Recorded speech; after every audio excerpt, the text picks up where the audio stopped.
Good evening, ladies and gentlemen, and welcome to the Licensing and Appeals Committee on this day, Tuesday, the 14th of January 2025. We'll do is start off with apologies for any absence. Yeah, we've had apologies from Councillor Harrington and Hallam. Thank you. No other apologies have been received. Next, ask for any members have declarations of any interest? No. No, that's no. All round, thank you. Item 3 is the approval of the minutes of the meeting held on the 11th of November 2024, page 5 to 8 on your things. Do we have any questions on those minutes?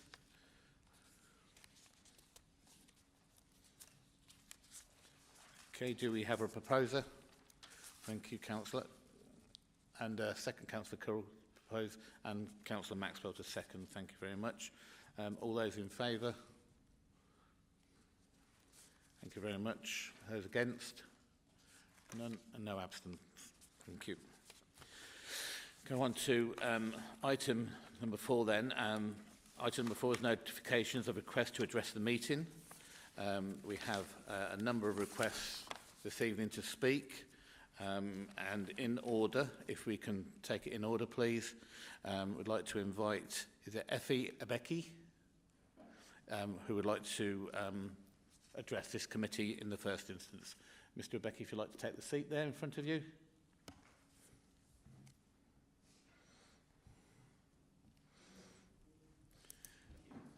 Okay.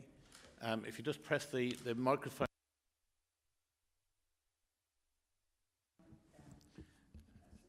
Thank you very much.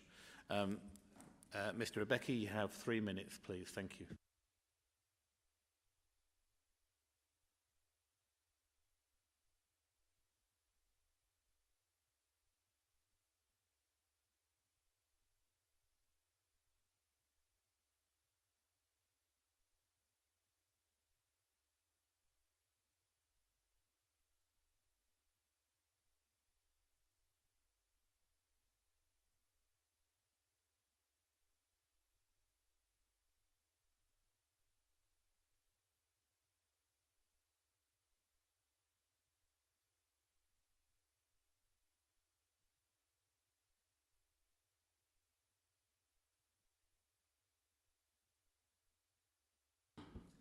Yeah. Kobe doesn't have a nightlife anymore, and with the incursion of Uber drivers from Wellingborough coming in here, we're really struggling to compete with them in the likes of prices, because we can't even raise our prices as much as catering back in the day. But now, with Uber coming in, they're still bringing in prices below that. We are suffering, both the Hackney and the private hires. Then the other question I was going to ask is that, as part of the national MOT, we have been made to do that twice every year. We know we have to do the taxi testing every 6 months, but the national MOT is not fair on us to be doing it twice a year. A national MOT is supposed to be for a year long. So with that adding to our cost and expenses, we're struggling to bring the prices down as well. So I don't know if the council can, the board can consider whereby Kobe, the rate we pay. I know some people might say it's a bit discriminatory, but the rate we pay should be a little bit lower, because we are not on the level of catering, Wellingborough, or anywhere else. Once the shop goes down, we struggle. So that's one of the other things. And I couldn't understand when I was reading the recommendations of the issue when they said the car restriction age has been removed. We don't know, I didn't really understand when that is kicking off. Is it 2028 or is it immediate? Because when I saw that, it's a welcome thing. We know, okay, we'll be able to like replace our vehicles for now and build towards the EVs. But I don't know what date that is starting on. All I can say there is 2028, which is still far away. Also, I saw something about the fire extinguisher being removed. I don't know if that's something that's being thought of for everybody. about the fire extinguisher being fire extinguishers in the vehicles. Yeah, are they being taken out of the checklist again? Because I think that's something we were all asked to do over the past 1 or 2 years. So those are the three major questions. So the financial aspect, and I don't know how these other guys coming from Wellingborough to take over the train station, Asda, and sometimes around the town center in the evenings. Uber is a big firm. We can't deal with them. So they are really pressing us down. To just summarise now, because we're running out of time. Yeah, that's just it. The one about the national MOT to be reversed to once a year. We know we do the private hire test twice yearly, but national MOT still has 6 months to go. You have to do another one. That's cost being added to us. The issue of the... Okay, thank you very much. That's time now. Thank you. All right, thank you. Thank you very much.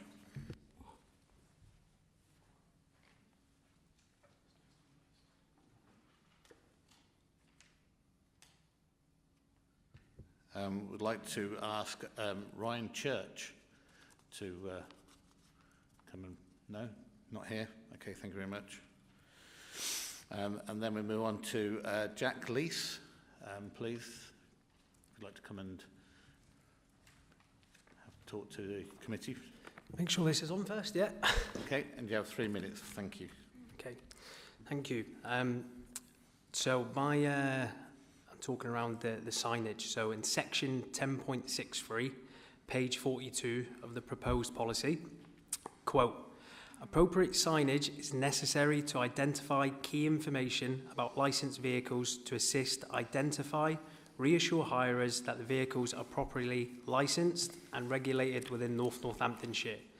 Clear signage also assists enforcement officers and others to identify vehicles and to help protect the trade from unlicensed or non-compliant vehicles, unquote. I assume this means the council plates and NCC council stickers, or should it include company badging to help everyone identify it's a council permitted vehicle and the company that it belongs to? Further, section 10.67, page 42 of the proposed policy, quote, no commercial advertising is permitted on private hire vehicles, unquote. Does this mean company signage is to be removed or ad hoc advertising for companies that do not have a licensed vehicle? I feel in line with 10.63 regarding the statement easy to identify for hirers and council enforcement officers. The removal of roof signs and company badging will make this considerably harder for both. One example recently, I received a complaint from an enforcement officer that one of my company vehicles had been applying for hire at the train station and he had photographic evidence to back it up. On receiving the photograph, the council plate could not be seen. However, the roof sign and company logo could be seen. We were then able to identify the company who the private hire belonged to, and it was not my company. Whereupon I informed the enforcement officer who reviewed the photo and agreed. On another occasion, it assisted me in identifying a rogue driver who we had on our system, who was picking up fares without a booking outside the local nightclub. The driver overcharged the hirer considerably, where we were informed the next day. After checking our system, we could not identify any driver as it was not booked on a system. However, after further investigation, i.e. viewing the nightclub CCTV, I could not see the council markings. However, I could clearly see my company's logo and my roof signage, which helped me identify the driver and remove him from my system and report him to the council. I have some stats from the government website as well. Incidents involving assaults by taxi and private hire vehicle drivers in the UK have been documented. Notably, statistics include London sexual offences. The Metropolitan Police reported 179 sexual offences committed by taxi and private hire vehicle drivers, comprising of 79 rapes and 100 other sexual offences. This sparked a 41% increase in offences compared to previous years. Ladies and gents, whilst I know this does not reflect our community, however, with our borders opening to Uber and Wolverhampton drivers, I do not want to be a company owner who hinders the police in any potential investigation of the crimes. By not being able to identify my company, I therefore respectfully ask the roof signage and company identification marks stay on the vehicles. Thank you.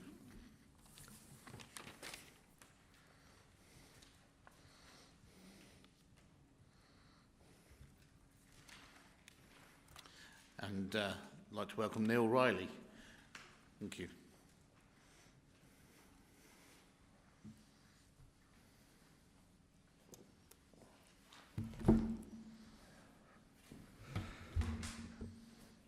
Thanks very much, everyone.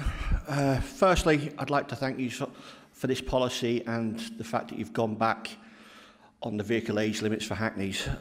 Unfortunately, it's a little too late for some owners who have gone out of business because of your actions. The one thing I want to talk about is the Hackney test again, the knowledge test. And I ask you not to go ahead and get existing drivers to do this new knowledge test, purely because of the fact that it's not going to be ready. And you've got the fact that you've got a chance of taking drivers off the road. Now, there's going to be a lot of drivers who are going to be going there for the first time doing this knowledge test who are going to really struggle with this because no one's seen it. You think that you know where this area and what the knowledge test should look like, but you're going to make mistakes with it. Exactly what's happened with the mistakes we've made on other tests where drivers have been taken off the road after failing it 3 times. Because it wasn't set up correctly. Now, I ask you all just to take in consideration the existing drivers who have got Hackney carriage badges and just allow them even a grandfather rights up until 2028 until you get your knowledge test correctly so these drivers are not taken off the road. Thank you. Thank you very much. That concludes the actual speakers, and unless I know we've got somebody else, if you'd like to speak, because we've got a gap. No, that's okay, then thank you very much. No, he doesn't. He said no. Did you say no? Oh, you do? Sorry, yeah. You want to come in and give your name? We've got a space, so we'll allow you to speak. Sorry, I thought you said no. Can you just give your name, please? Sorry? Paul Jeffrey. And where are you from, Paul? Thank you. You have 3 minutes. Mike, all right. Good evening, ladies and gentlemen. It's a little bit ad hoc, but it pretty much follows what Neil said. My badge is up for renewal this year, in August. And on a previous meeting, unless somebody can correct me at some point, the discussions were along the lines of officers would come to the industry, to members of the industry, and have a chat with them and consult with them about the knowledge test. I won't go over the numbers because Neil's already mentioned the square miles that are involved in it, and it's also been talked about modern satellite navigation systems, but I'm afraid that modern satellite navigation systems don't always take the customer in the back the way they want to go. And if it's D-zoned and I pick up in Northampton and they want to go somewhere in Northampton, and I put it into my sat-nav, because that's what I'll have to do at the moment, and there's no way I'm going to learn all the streets that I need to know, there's a problem between me and the customer because I'm not going the way they want to, or there could be no signal. So I'm like Neil, I've got major issues and major concerns because at this point, I'm not aware of any officers coming to anybody involved in the taxi industry and talking about the knowledge. It's all been done. All these changes have been done. And I'm not aware of any officer consulting with anybody, any taxi owner or any taxi driver at all. If I stand corrected, that's fine. But that's what I'm aware, and like I say, that's all I'd like to say. Thank you very much for giving me the opportunity. Thank you. Thank you very much, Mr. Jeffrey.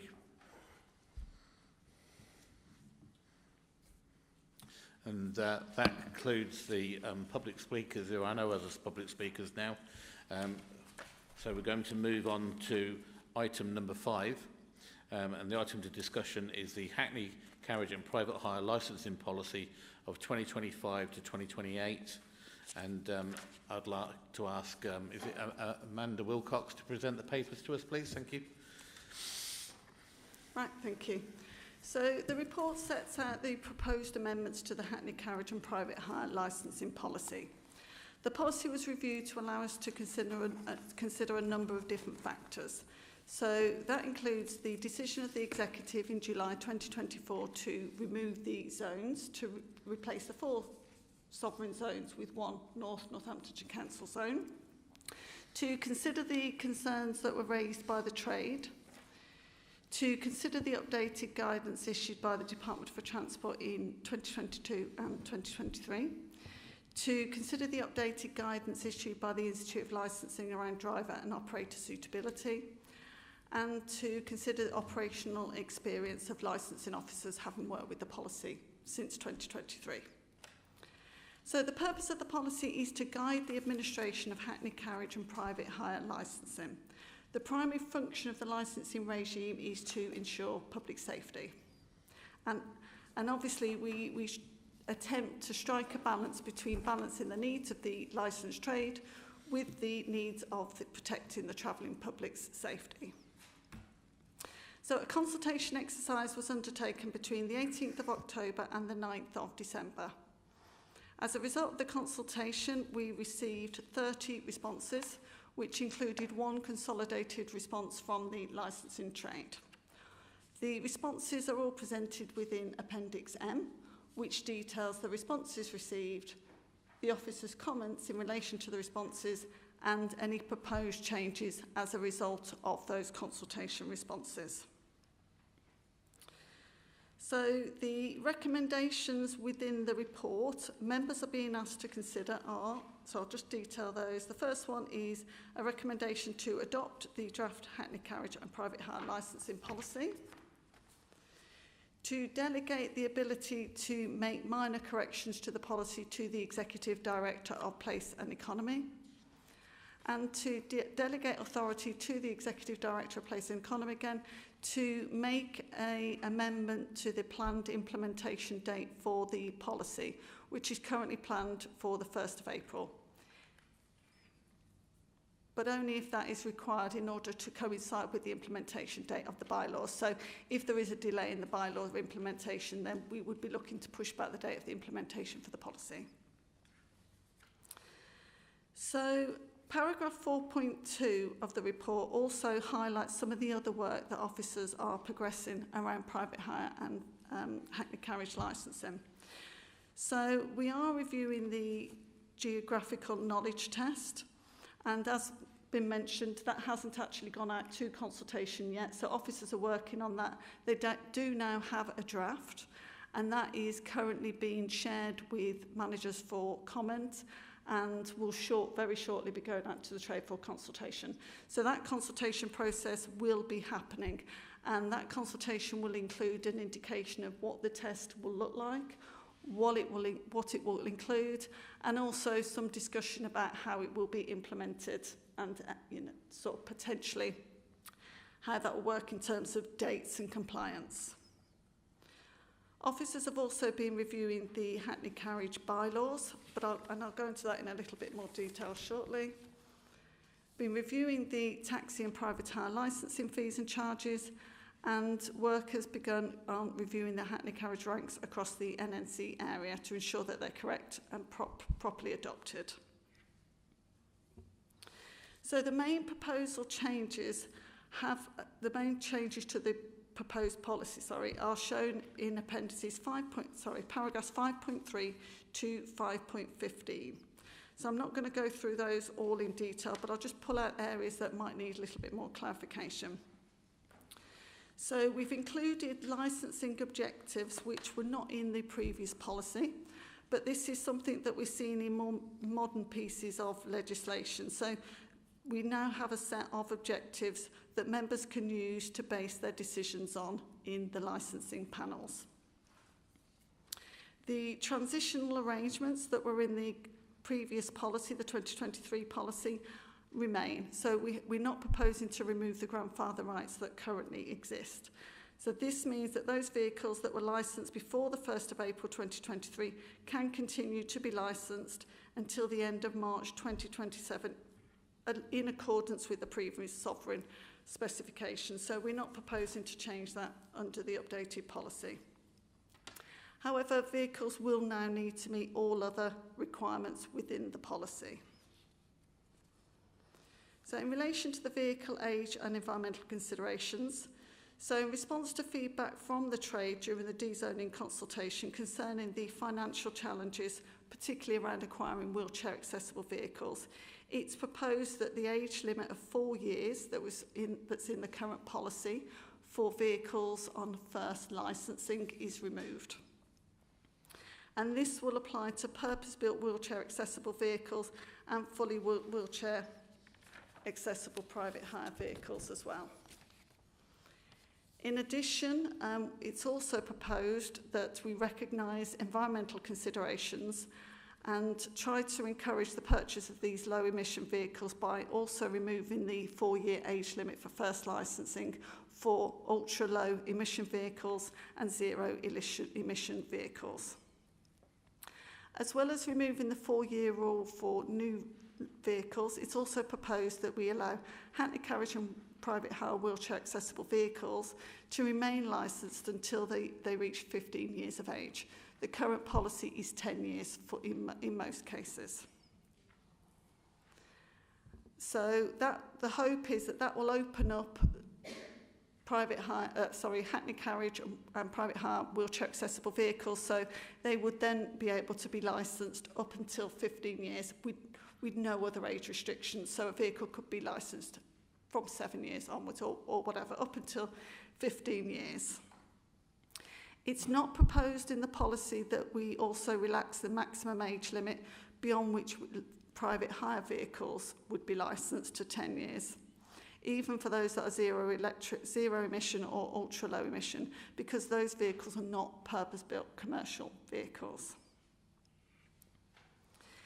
It's proposed that the current restrictions over the licensing of petrol or diesel fueled vehicle is pushed back 5 years. So this will mean that all vehicles presented for first licensing from the 1st of January 2030 must be zero emission vehicles. That is already an existing requirement in the current policy, but the current policy requirement is from the 1st of April 2025. So under the updated policy, vehicles presented for the first time with the local authority from January 2030 must be zero emission vehicles. And non-zero emission vehicles of any type would not be renewed after the 31st of December 2034. And again, that's been pushed back 5 years because currently it's 2030. This overrides the age restrictions that I've already mentioned. So even if you have a 13-year-old Hackney Carriage vehicle, so it's not at its maximum age, and at that point of December 2034, if it's not zero emission, the licence cannot be renewed. We will, however, be keeping these environmental considerations under review, and if it's felt that due to vehicle availability or infrastructure issues that these dates are not realistic, we would obviously look to renew those. So that's a commitment we made when we did the 2023 policy, and obviously now we feel they need to be pushed back 5 years. So it could be in the future, again, we might need to reconsider this, but at the moment it was felt appropriate to reflect the importance of environmental considerations, so to keep them in, to maintain our commitments towards climate change and air pollution, yet at the same time we felt that they did need to be pushed back by 5 years. So in relation to vehicle signage and advertising, in accordance with the Department for Transport guidance, the revised policy does prohibit commercial advertising on private hire vehicles, and instead signage on such vehicles is limited to signage and badging which is required by the council. So that is the council signage which does say pre-booked only. The revised policy also prohibits roof signs and roof lights on vehicles to be used for private hire work. The reason that this was implemented in the policy is to comply with the latest Department for Transport guidance. And the reason that it's in that guidance is it's felt that to prevent confusion between hackney carriage vehicles which can be flagged down in the street and private hire vehicles which can't, it was felt that signage on vehicles should be kept to an absolute minimum.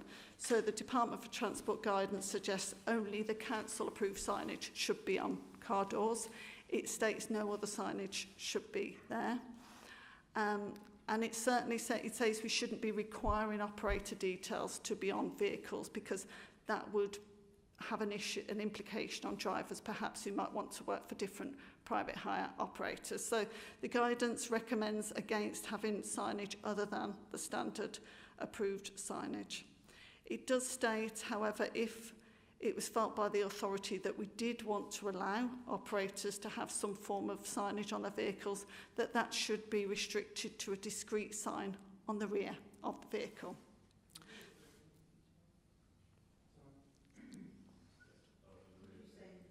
On the rear of the vehicle, yes. So that is taken directly from the Department for Transport guidance.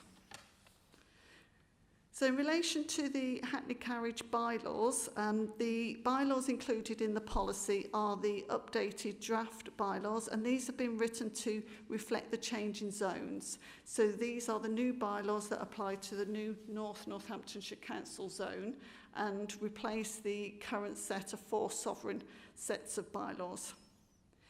These draft bylaws reflect the Department for Transport model bylaws, which came out in November 2023.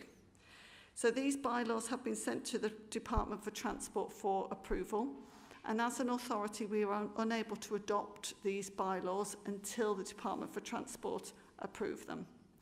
We have today received notification of provisional approval of those bylaws, so we're now able to progress to advertising these bylaws for a 4-week period. So officers will now progress with that. Once we've gone through that process, we need to have approval from full council to implement the bylaws, and then we need to also have approval from the Department for Transport for the final set of bylaws. So it's unclear at the moment exactly what date we will receive that final approval from the Department for Transport, because obviously we can't dictate how quickly they respond to us. The hope is that we will have that in time for the 1st of April. That will allow us to have the new bylaws in place for the 1st of April.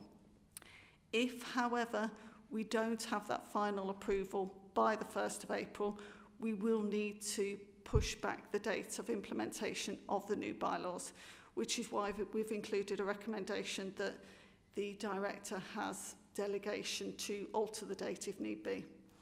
It's important, however, that we have the same implementation date for the bylaws and the policy and the dezoning implementation, because all 3 are very interrelated.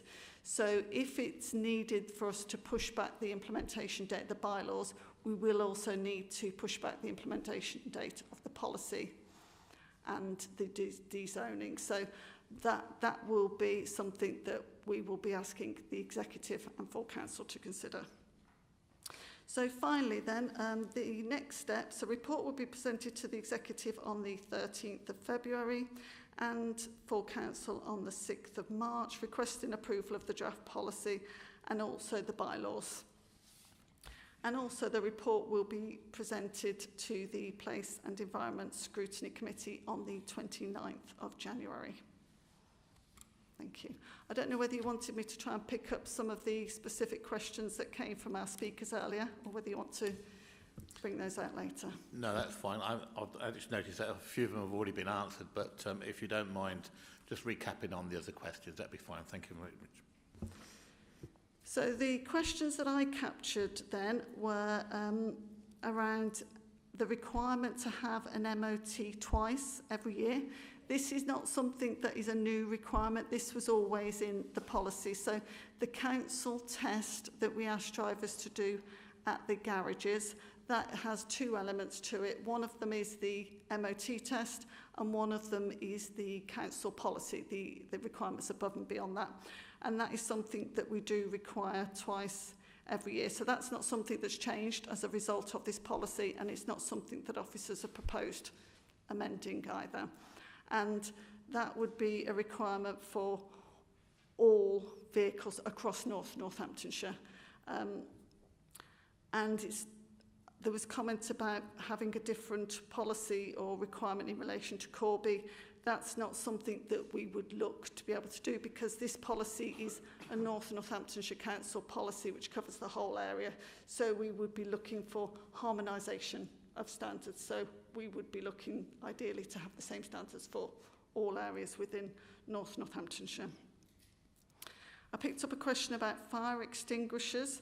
Yes, I believe the new policy has removed the requirement for fire extinguishers to be carried in the rear of vehicles. And the reason for that is, again, that was something that came out of the best practice guidance. And that's based on a recommendation that if they carry a fire extinguisher in the vehicle, there's also a requirement for training in correct use and implementation. So it was generally considered best to just remove that requirement. Then I picked up a question about the signage, which hopefully I have answered. The wording within the policy is in the main directly lifted from the Department for Transport guidance, and that guidance does, as I stated, recommend that we have only the council approved signage about pre-booking only, and that is to make the differentiation between Hackney carriage vehicles and private hire vehicles very, very clear. And the policy the guidance states we shouldn't be looking to have roof signs or signage on vehicles other than the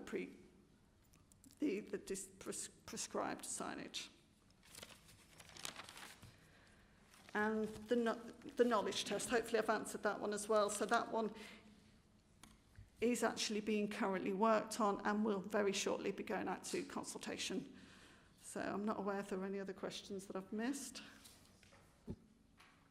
I think the vehicle age policy was covered off as well, wasn't it? Yes, hopefully the vehicle age policy is clear that we've removed the requirement, the 4-year requirement on first licensing in relation to wheelchair accessible Hackney carriage vehicles and private hire vehicles, and also private hire vehicles which are low emission vehicles.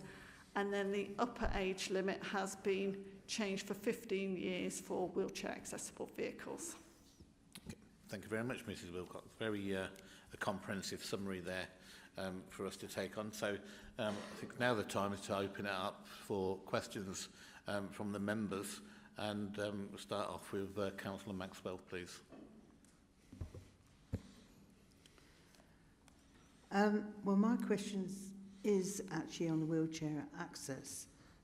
I feel that we've had people come along saying that getting the wheelchair into the taxi and not being secure, it's not secure. It's going around the taxi isn't very satisfactory. And I don't know whether the taxi drivers, obviously I don't presume you're actually involved in this, but I think that if you're disabled, you need to feel that you are secure in the back of a taxi.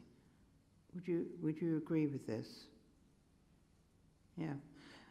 Because I just think that they don't always speak up for themselves, actually, sometimes. So that's my first question. The second one is the knowledge test. I'm quite interested. Sorry, Dorothy, what was the actual question you wanted to ask on the wheelchairs?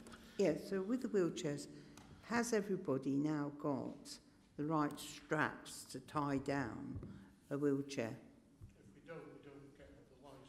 Sorry? If we don't have the correct equipment, we fail our test. It's part of the inspections, Yeah, it is, Councillor yeah. Maxwell, that if they are in the vehicle and it's a WAV vehicle, wheelchair accessible vehicle, the straps are all part of the inspection. So therefore, if they haven't got the straps, then they won't pass that test for that inspection. Get tested on strapping people in when we go for our test. Thank you. It's just that when Can we just let it come through the chair, please? I understand. I know where you're coming from, sir, but we'll come to you if we need it, and we've got officers there that are fully conversant of the tests. So if Amanda Wilcox has got anything else to add on that from what Mr Jeffrey was saying, please. Yeah, so it is a requirement within the policy that all wheelchair accessible vehicles do have the required straps and ramps in place that they need.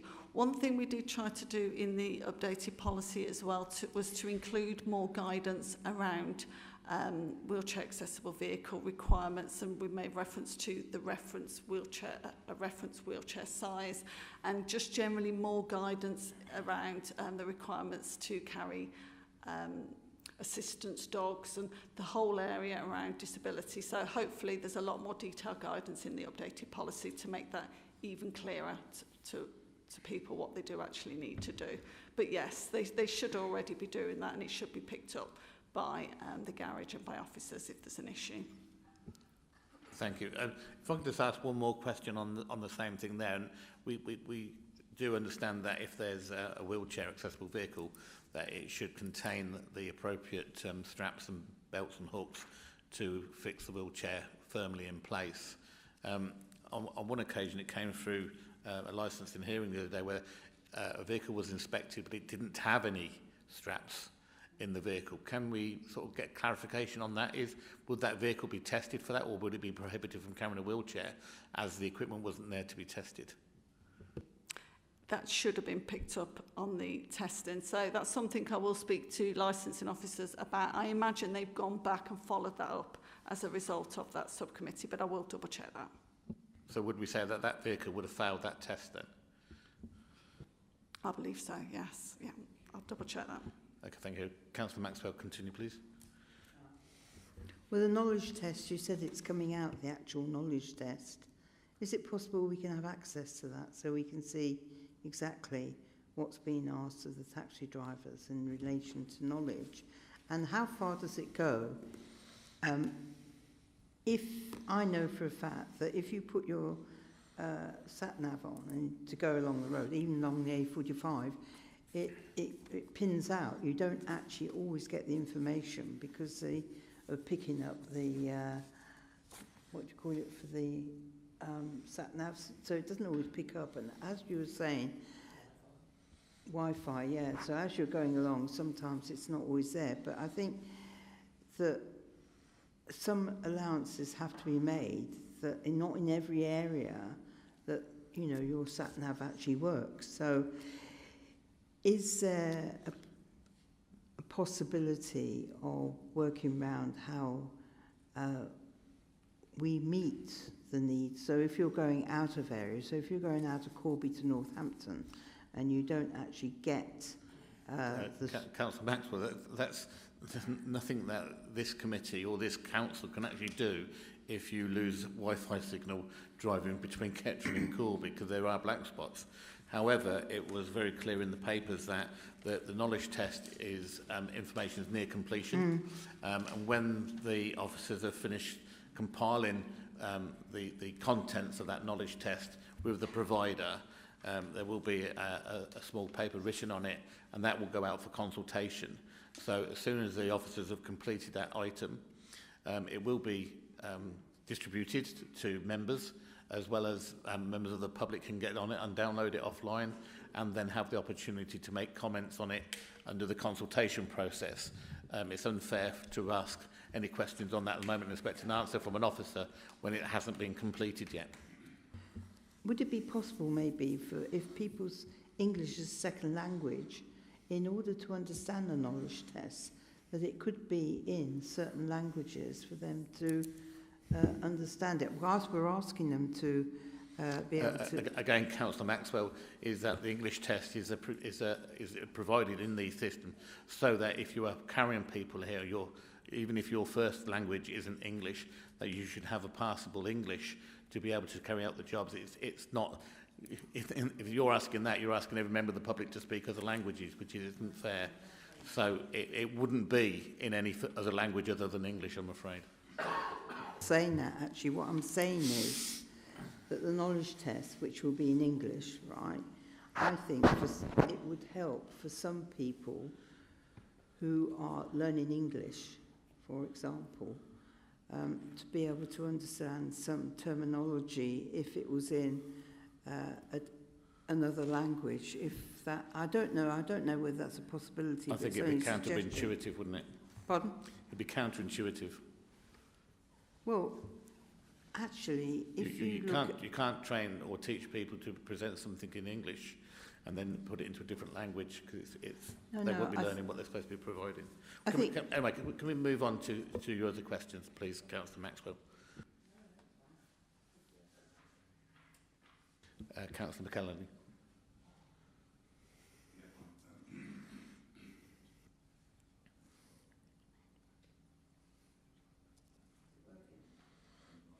My voice is loud enough. One thing I have concern with is the best practice from the Department of Transport is no signage. We've heard perfectly valid reasons today that back up that is not necessarily the case in this area. Where does the Department of Transport's best policy come from? I mean, is there any research? Because we've heard perfectly good, valid reasons why and the benefits of having signage for identifying drivers, identifying cars, identifying different companies. And yet we just have a statement to say it's the best practice. Therefore, the people on the shop floor don't know what they're doing. The Department of Transport do, which just concerns me, frankly. So my understanding of the stance, their reasoning why is this differentiation between a Hackney carriage vehicle and a private hire vehicle. So that's the reasoning for their stance. Their belief is that there's a lot of confusion from members of the public between the difference between a private hire vehicle and a Hackney carriage vehicle, and the fact that only a Hackney carriage vehicle can be flagged in the street, and a private hire vehicle has to be pre-booked through an operator. So there's a lot of confusion around that. And the Department for Transport stance is that for that reason, private hire vehicles shouldn't be made and be highly visible to look like a Hackney carriage vehicle, so that people would, there's a taxi, I'll flag it, I'll pull it down. They believe that they should be perhaps more discreet, and the only signage should be the council signage, which indicates that it is for pre-booked journeys only. So that's the stance that they've come from, is that differentiation between a Hackney carriage and a private hire vehicle. My understanding is that those guidance documents that they send out, they do undertake their own consultation exercises as part of that. They do consult with the trade and industry and other interested parties as well. So the main driver around this is to prevent the confusion between the two, but the reason for that is around safeguarding and protection of members of the public. So the belief is that somebody could get into an illegal taxi, thing that's made to look like a Hackney carriage vehicle. So that's the reason for their guidance, and that's why we went down that route. I can understand what's been said, that the more visible a sign, the more likely it is to be picked up from CCTV. I can understand that.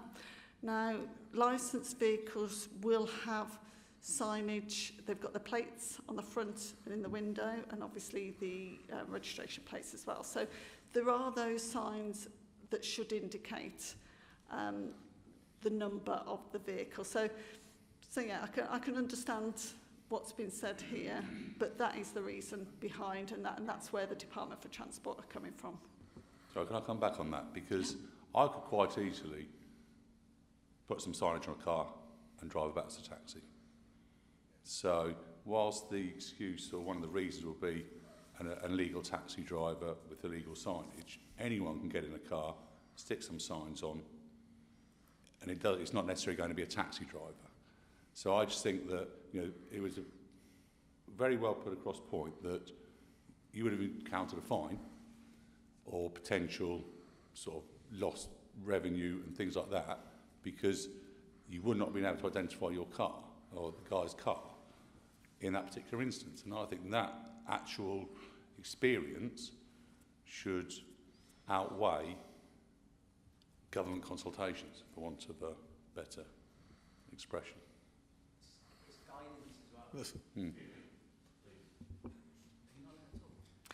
Yeah, so that is one of the things the guidance does say, that if members of the public are trained to look out for signage, then, like you say, anybody could put signage on their vehicle.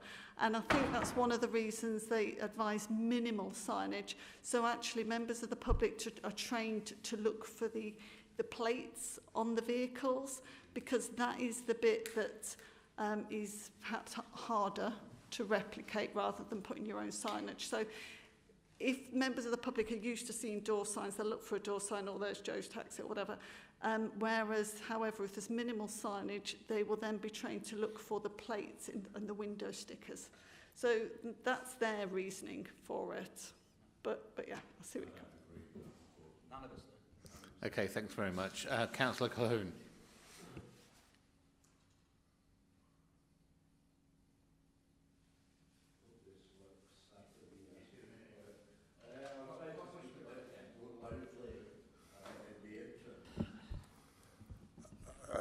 Thank you, Chair. Thank you, Amanda. I'm not a lover of this. I think that's quite well known, that I've never approved of this rejig of the taxi policy and the taxi running and costs and harmonisation. My own opinion has always been that the taxi industry, and especially in Corby, worked perfectly well and was fixing it. I find that very, very unfortunate. There was mention earlier of there having been consultation with the taxi trade in Corby.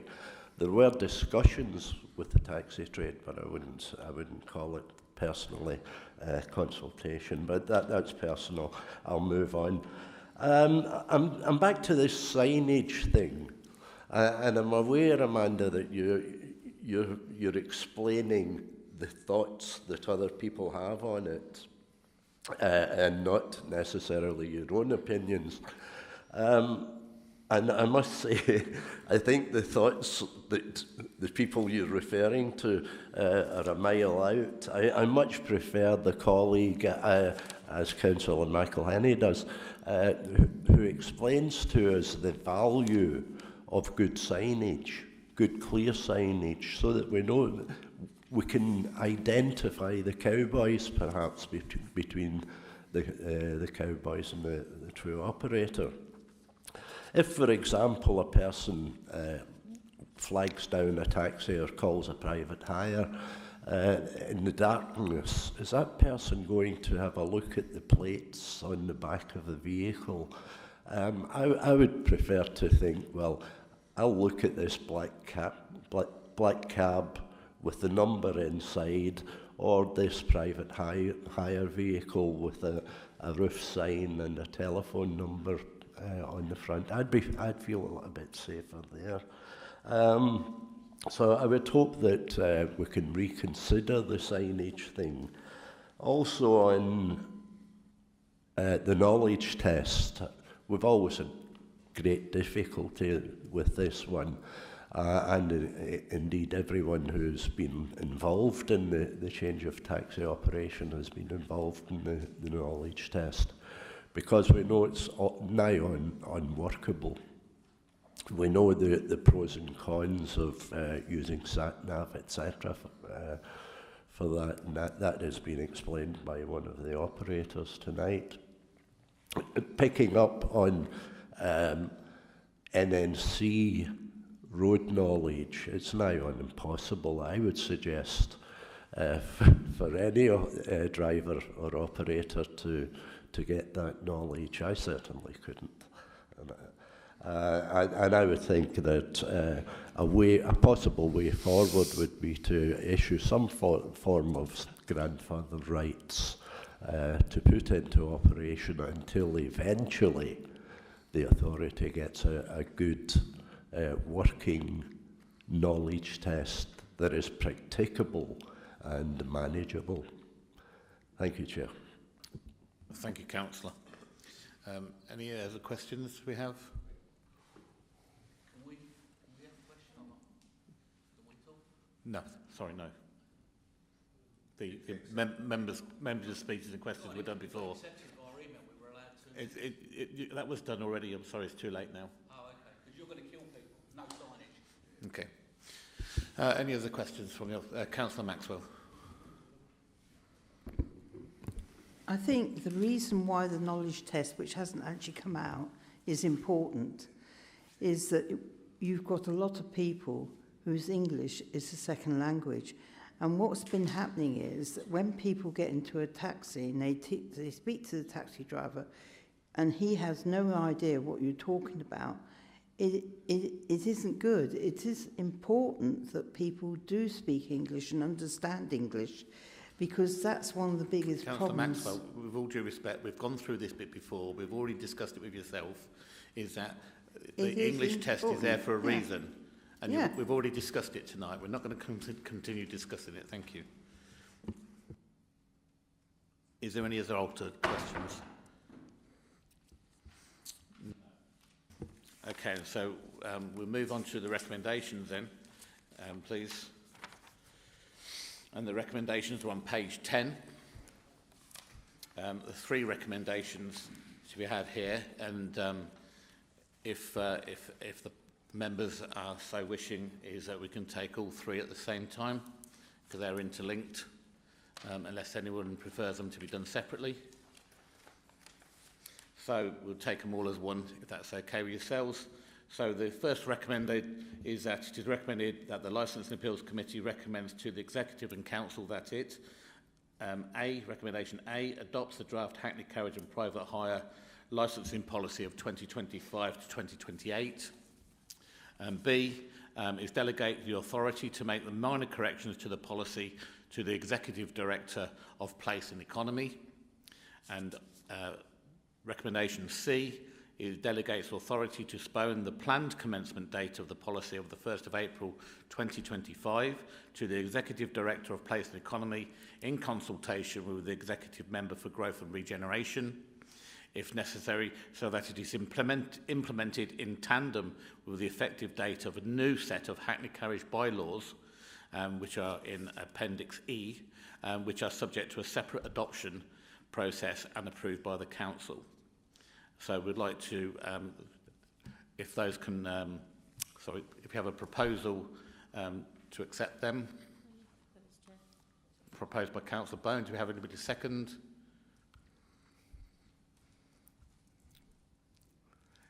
Thank you, Councillor Shacklock. So if we can put all those in favour, show their hands, please.